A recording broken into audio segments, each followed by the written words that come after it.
Hello friends, welcome to Creative Medicine. In this lecture, we will learn about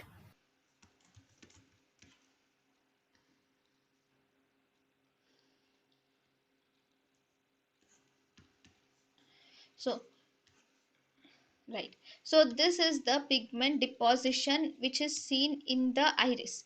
So these are the different pigments which are deposited in the iris, which is called as pseudo exfoliation syndrome.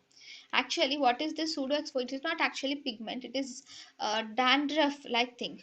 That is, deposition of grayish dandruff like material is deposited in the trabecular meshwork. So this is the grayish dandruff like material which is seen, and it is deposited in the trabecular meshwork, resulting in pseudo exfoliative glaucoma.